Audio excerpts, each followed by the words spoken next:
qualité des apprentissages dans les écoles ne cesse de se détériorer. Parmi les causes se trouvent les programmes contenant des lacunes liées à la mauvaise préparation. En guise d'illustration, quelques exemples peuvent être relevés.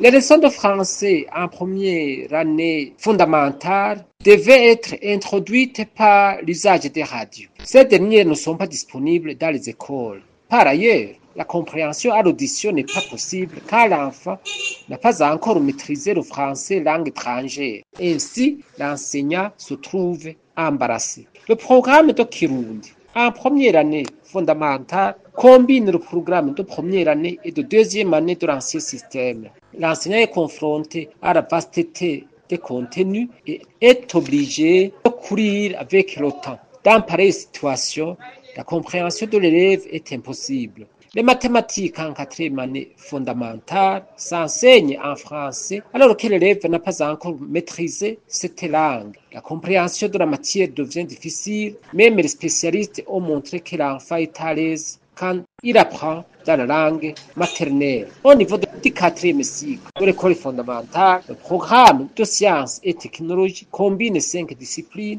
la biologie, la chimie, la physique, la technologie, les technologies de l'information et de la communication. Aucun enseignant n'est compétent dans toutes ces disciplines. Il sélectionne les matières qu'il maîtrise et met de côté celles dont il n'est pas compétent. Au poste fondamental, à côté des lacunes constatées dans les programmes de la langue française, négligée alors que c'est une langue d'enseignement, l'approche pédagogique préconisée appelée pédagogie d'intégration, centrée sur le développement de la compétence de l'apprenant, n'est pas suffisamment exploitée, car les enseignants ne sont pas suffisamment préparés, les programmes sont vastes et les élèves ne sont pas disposés à s'adapter à cette approche suite aux lacunes héritées de l'école fondamentale.